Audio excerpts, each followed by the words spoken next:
good fortune as Mid-American Conference play begins. It's a beautiful day for college football, and it all starts now on Sports Link Game Day.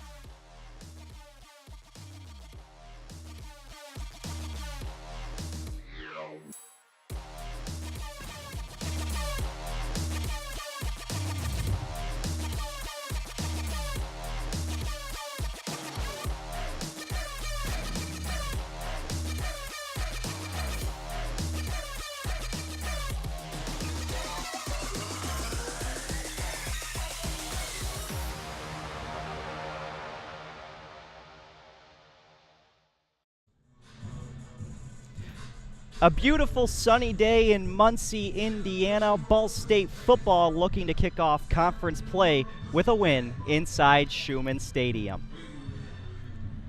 Hello everyone, welcome inside Sports Link Game Day alongside Alex Thomas and Jack Kizer. I'm Jarin Matheny, and boys, what a fantastic day for MAC play. It's a terrific day. Beautiful out here. Second week in a row. We've gotten just such a nice day for it. A great chance for both of these teams to start out on the right foot in conference play. 70 and sunny. You really can't get much better than that. But Ball State's goals for this year still not they're still possible for this season. Make a bowl game and win the Mid-American Conference. They start 0-0 beginning today. And you talked about it, Jack. They're 1-3 coming into this week, but conference play kind of resets everything. 0-0. What has to be different about this Ball State team, Alex? They got to take some more shots down the field, I think.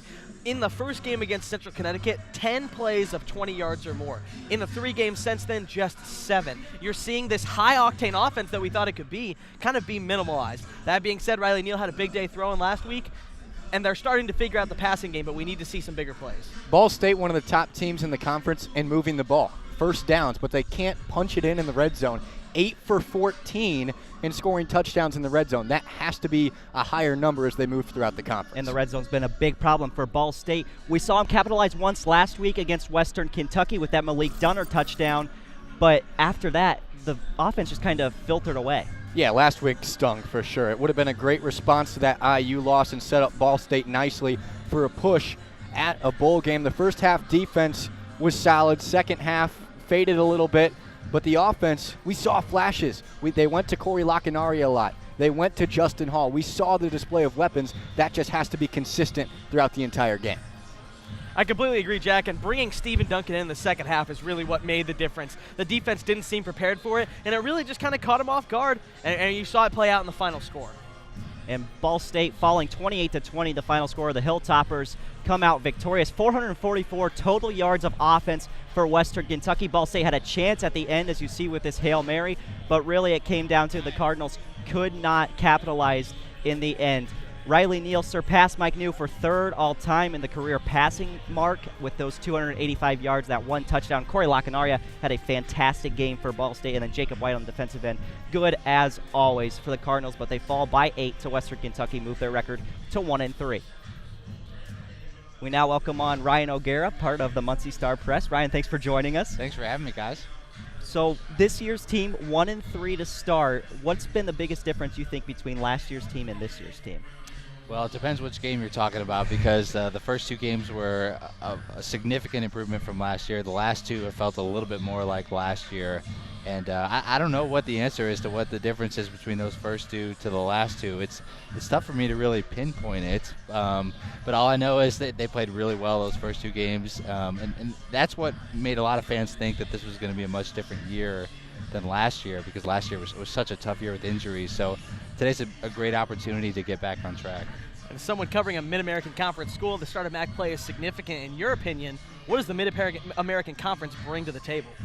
It's a chance for a fresh start. I mean, and does any team need it more than this team right now? I mean, that was the message all week at practice this week was, hey, we're 0-0 now. What matters is looking forward these next 8 games. You have a great chance with a team that's Kent State has traveled all over the country those first 4 weeks. I mean, they played in 4 different states. Ball State's been in Indiana the entire time. So I think it's a great chance. The schedule really favors Ball State in this area, and it's a chance to just get some momentum going. You got Northern Illinois coming in next week, and then it really gets tougher after that. And as you mentioned, it's an unpredictable team. It changes week in and week out. Looking specifically back at Western Kentucky, where do you think the Cardinals fell short? Well, I think Riley Neal played really well. I think penalties killed them. And I think you have to – good teams finish those sorts of games. You're playing at home against a team that's 0-3. You have your quarterback playing well. Good teams finish those games, and that's what Mike New said this week. I mean, you have to finish that game against a team that is struggling. You're at home in front of a big crowd, biggest since 2013, I believe. So I think closing that game, you couldn't find too much wrong with the way Ball State played. They seemed like the better team, in my opinion, in the first 3 quarters. So just finishing strong. The defense could have gotten a stop to help them out. The offense could have went down and scored. One of those two things has to happen there. And for Ball State, now coming into this week, conference play, as you talked about, such a big factor for all of this. But what has playing in Indiana those first 4 weeks really meant to the Cardinals? It's been a fun start to the season. As a fan, I mean, you can't really ask for more than what you've gotten so far. It's, a Saturday game last week with beautiful weather. Thursday night game was beautiful weather. You have games against Indiana and Notre Dame. I mean, Notre Dame, they'd never played before. There was so many Ball State fans at that game. It was really cool to see Ball State so well represented at the tailgate. You see some of the pictures of the stadium and how much red there was. So it's been a really fun start to the season. There's a ton of red at Ball State, not crimson or whatever you want to call it. But so it's been a great start to the season for a fan. Now this is a 3-game homestand for Ball State.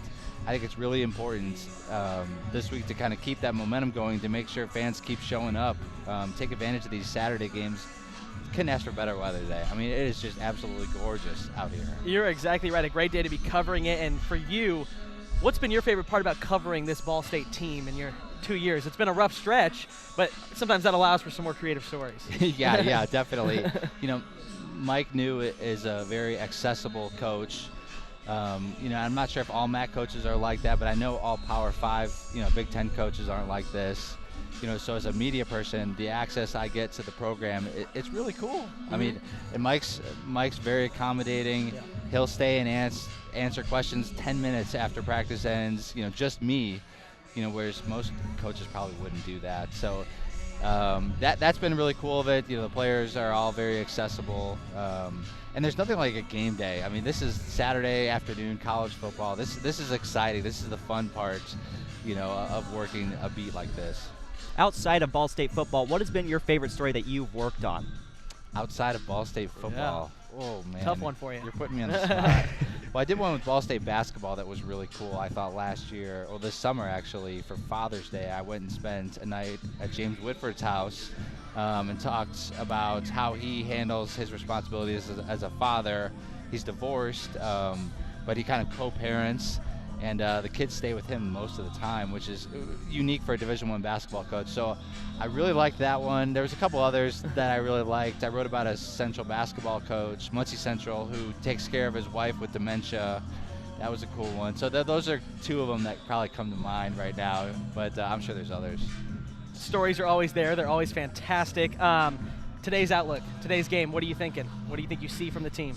It's tough to tell after this week. I think it's a turning point game in terms of where this season's going to go. I think when we look back at this season, this game's going to tell us a lot. If they lose, it could end up being a season like last year. If they win, they get to 1-0 in the MAC. It totally changes things, in my opinion. So I think Ball State wins a close game. I think they're favored by 7 points today. I think Kent State has traveled so much this year. They played at Ole Miss, Penn State, Illinois. They've been going all over the place.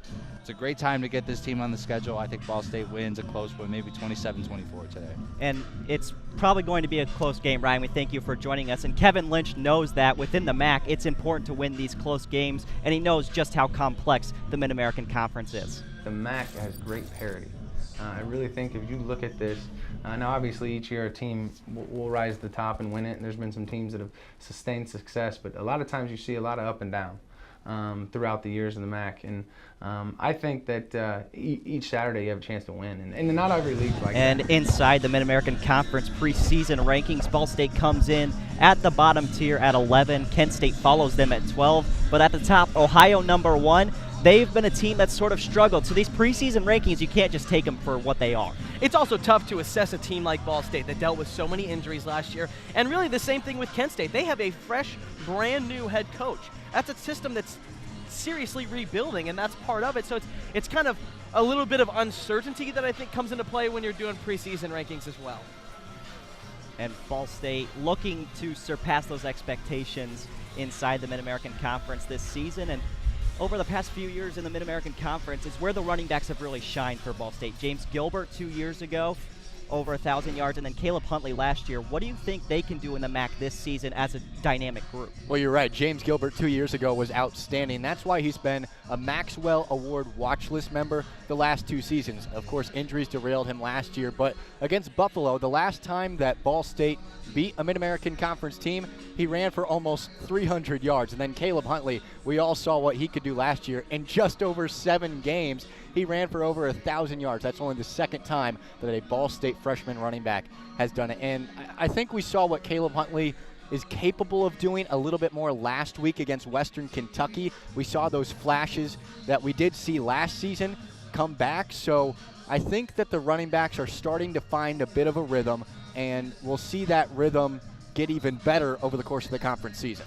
And as we take a look at what's happening around the MAC, and right now Bowling Green, a team that's kind of been on the waves. Georgia Tech putting it on the Falcons. UMass up 14-6 on Ohio. That Ohio team who we thought would be in first place in the Mid-American Conference, losing to a former MAC team in UMass right now. And then Army and Buffalo. Army coming off of that big week last weekend against Oklahoma. Buffalo 4-0. Right now the Black Knights playing very well. See, it's always tough. Mid-American Conference teams are always pegged to play those Power 5 conferences, so it's very difficult to get a stance on where some of these teams are heading into MAC play. We've seen it with Kent State. They're a great example against 3 Power 5 teams, and you can see it there on the scoreboard. Just a lot of complexity throughout the non-conference schedule for Mid-American Conference teams. And the Michigan State Spartans up 31-3 on Central Michigan, and that is in the third quarter. And then later tonight, Western Michigan and Miami of Ohio, and then Northern Illinois and Eastern Michigan. So we welcome you back now. We have the quarterback of the 1978 team, Mark O'Connell. Mark, thank you for joining us. Well, it's a privilege to be here back in Muncie, watch the Cardinals play another MAC game. And that 1978 season, obviously a very special one for Ball State. What's your favorite memory of that team? The unison, 40 years ago now, right? And we're out there in the tailgate area, and there's probably 30 or 40 guys from that team there, all having different stories, some remembering them differently than they really were. But for 40 years, it's been a very close group, and I think that was the key to that group. And not only that, the leadership from that seniors in that class was tremendous, and they're all out there tonight. How often do you guys get together? Well, we see each other. We talk a lot offline, online, offline, all that kind of stuff. But mostly at the Ball State games. It's amazing how many of the 78 guys, like up at Notre Dame and on the road games, where we'll meet at the road games, just trying to offer some support, for the Cardinals. So that team, 10-1 regular season, Yep. 8-0 in the conference schedule, the only undefeated MAC regular season in school history. Team captain on that. How do you lead such a successful group? As you mentioned, some of those senior leaders, how do you be a captain for that? Well, I tell you what, we talk about this a lot, that the defense was outstanding on that football team, and the defense really was the keynote, right? The leaders, Ken Kramer, Rush Brown, Larry Williams, I can go through that whole defense because they all hit me when I was running against them. But they led by their actions, and they were great leaders. And that leadership, you still see it out there in the parking lot, but they led that team. The offense, we just had to not screw it up, actually, because they were going to dominate the game. So a big MAC opener for these current Ball State Cardinals. If you could tell us just what it's like to run out of that tunnel for a MAC opener, especially back in the heyday with all the crowds and everything. Well, it was outstanding. I mean, we played Miami of Ohio that first game, and Miami of Ohio had just played in the Tangerine Bowl and beaten Florida. And so we were playing them to open up the MAC season. And there was such a focus. I remember coming out, we came out underneath the bleachers here, but when we came out, there wasn't a lot of talking, there wasn't a lot of stuff, but from the first snap through that game, I think every one of us knew that we were going to win that game, and we actually did and went on to win the MAC championship. Wow. Yeah. What's your favorite change that campus has made since you've left? Well, the facilities are great. There's really been an upgrade here, and I think there's still more to do. You got an opportunity to spend some time with Coach New, and he's very excited about this team and where we're headed as a program. But it's different. This music, I was just talking to Chris about it. We used to have, when we come out under the tunnel, we just had the band playing, you know, and really they were just practicing, so they'd stop halfway through a song, and we didn't have quite the environment. But this is an event now when you come to a Mid-American Conference football game, especially here in Muncie. And what makes the MAC an underrated conference in the national spectrum? Well, I think because they've always kind of flown under the radar there, and when we didn't have a whole lot of bowl games, they weren't very visible. But I think now the upper tier of the Division I football is seeing the quality of the Akrons, the Kent State, the Northern Illinois. You start looking at these programs, and they're measuring up pretty well right now. Are you anticipating a Ball State victory today? Absolutely, yeah. I'm really excited. Actually, a lot of us have a lot of family coming to watch, and it's going to be a good game for the Cardinals. I feel it. All right, Mark. Thank you very much for joining us. You're and the welcome. last time Kent State and Ball State played was 5 years ago, and we have Adrian Jarin in the social studio to give you a look back at that. Thanks, Jarin. It's been 5 years since the Cardinals last played the Golden Flashes, and oh boy, was it a memorable one. Let's throw it back. The Golden Flashes got on the board first with a touchdown later in the first quarter with a run straight up the gut. Ball State's offense was slow to burn, but things opened up with this bomb from Keith Wenning to who else but Willie Snead late in the second quarter to tie it up 7-all at the half. On the first drive in the third quarter, Wenning found Jordan Williams in the end zone to give the Cardinals their first lead of the game. Kent State led a drive of their own to knot it all up again on this slant and go route in the third quarter. Later in the third quarter, Wenning again found a gap in the secondary to register his third touchdown pass of the game. After a failed PAT, Kent State retook the lead with 9 minutes to go in the fourth quarter. They would extend this lead to 4 after obtaining a field goal. After an incredible day throwing 3 touchdowns, Wenning led the Cardinals on one last drive to finish off the Golden Flashes to who else but our favorite man, Willie Snead IV. Wenning finished the day with 300 passing yards, and the Cardinals moved to 6-1 on the season. It was one of the largest crowds ever on this special homecoming. Jarin? Oh wait, hold up. Yes, Erinn? Yes, I'm about to send it back. Jarin, I'm sending it back to you with some Skittles.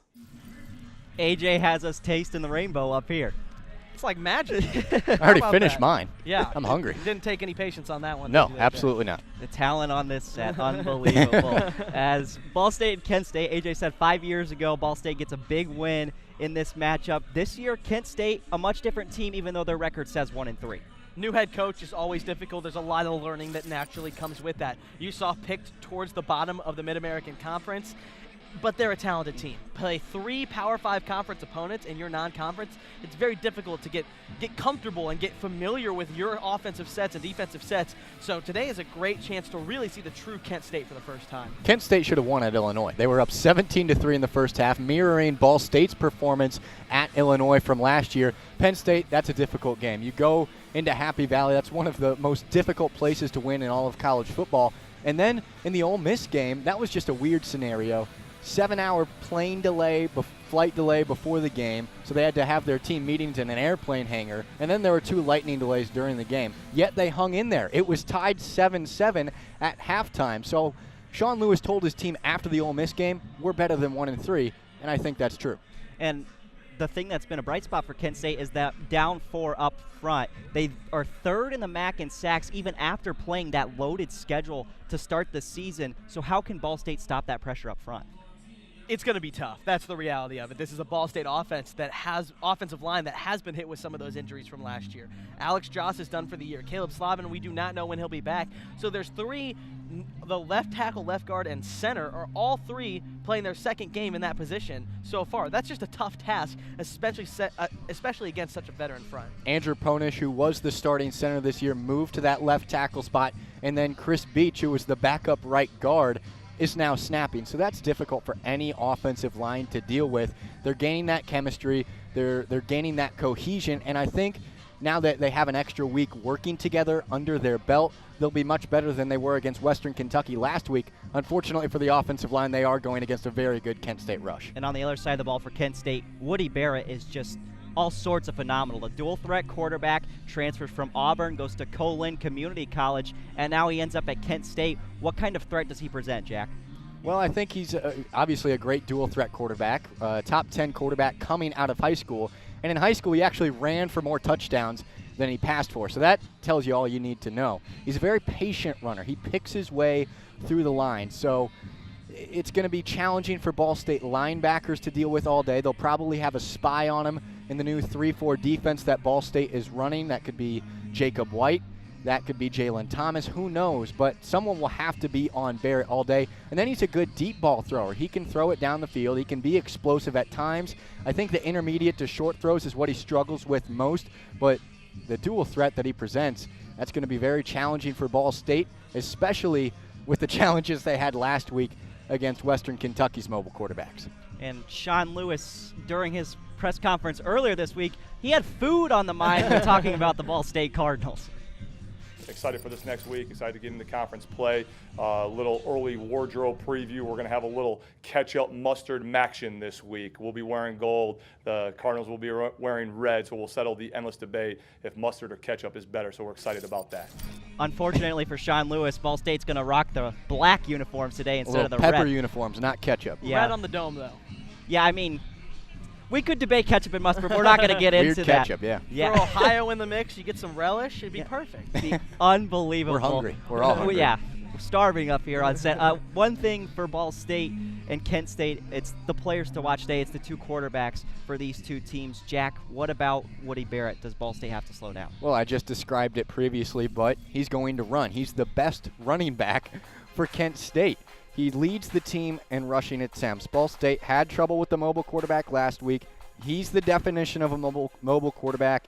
6'2", 236 pounds, patient but effective. He's almost like a Le'Veon Bell-esque type of runner, a patient runner that you see in the NFL. He does that from the quarterback spot, so that makes it difficult for the linebackers to deal with. It throws off coverage, so players have to cover even longer because he can extend plays, and then who knows if he's going to take off. And he has that good deep ball, so tough test for Ball State's defense.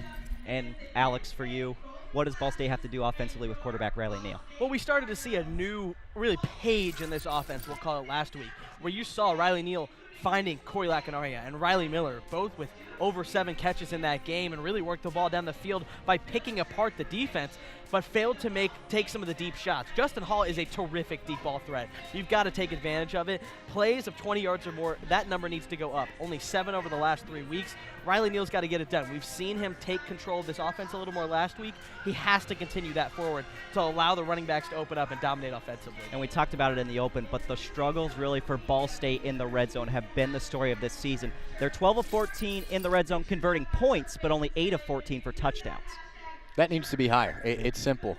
They get down into the red zone to start the second half against Western Kentucky, up 10-7. They have the opportunity to set the tone, and then they kick a field goal.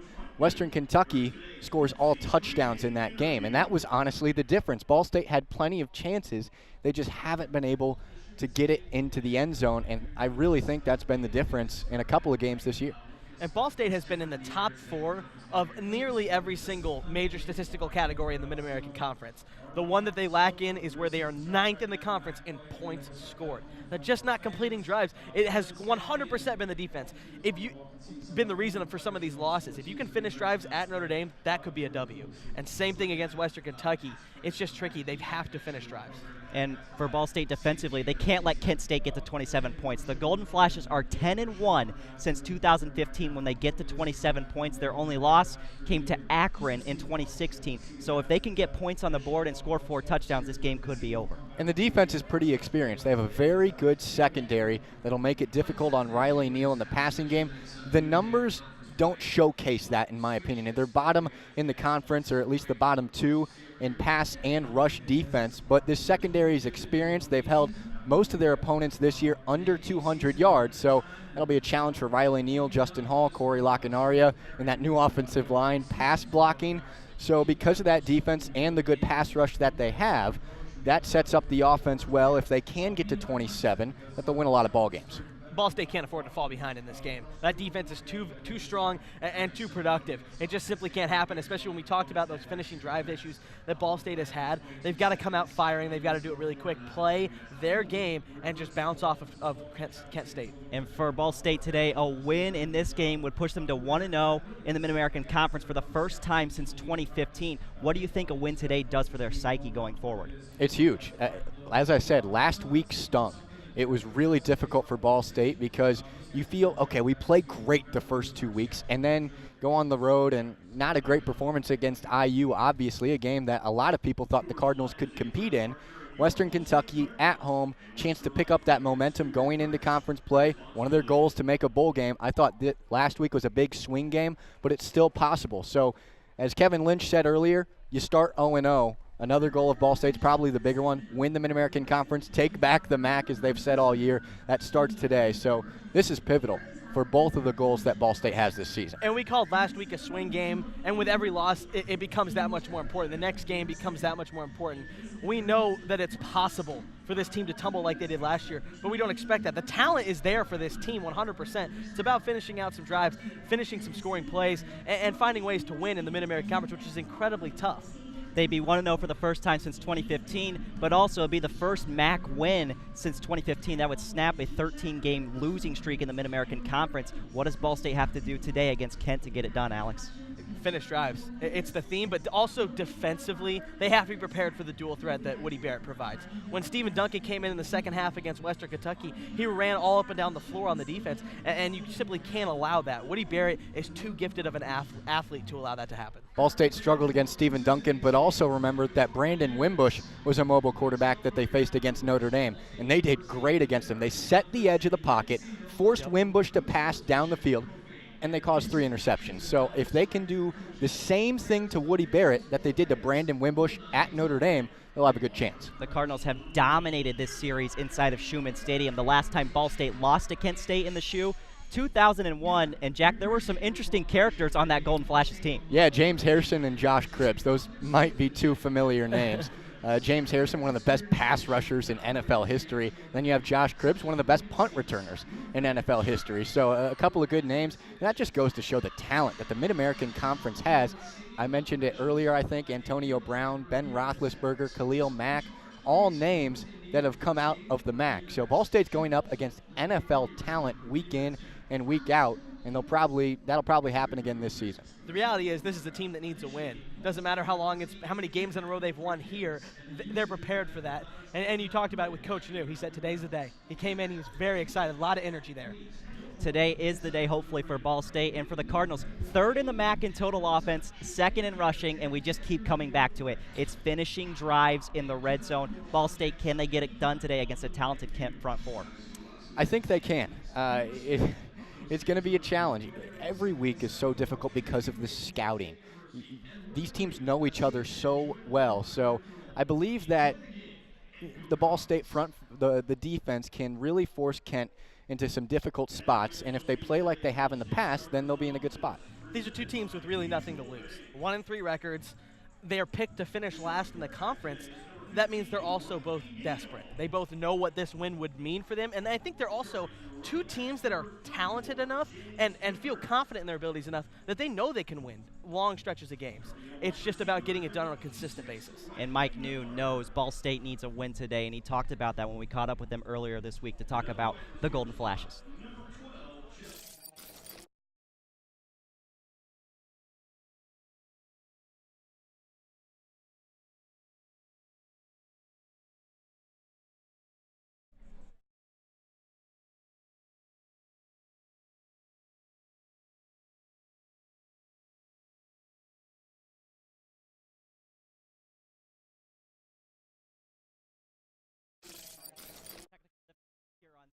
Guys, before we close out here, what are your final thoughts going into today's game?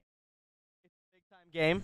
It's important. This team knows that, and like we mentioned, this is a talented team. And I think winning today versus a loss is going to set the entire definition for the entire season. It's about winning this game and pushing forward and creating consistent play. Last year, the loss to Western Kentucky to close out the non-conference set that trajectory for the rest of the year, and it was downhill. Ball State can do the same today, but set that trajectory uphill, and I think they do that. Ball State's a confident team. As you said, more talented this year. I fully expect a response. I thought they played well at times last week against Western. They just couldn't string it together. I think the Cardinals do that today. Okay. Again, we apologize for those technical difficulties. Let's go back to Coach Mike New.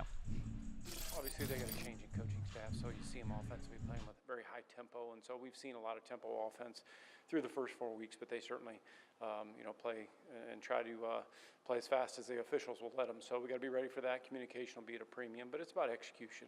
We got to execute. We got to score more points offensively, and our defense, did a lot of good things in the game last week. Now we just got to play that way for 4 quarters. Nothing that has happened thus so far matters. All that matters right now is our focus on Mid-American Conference play. We're at home.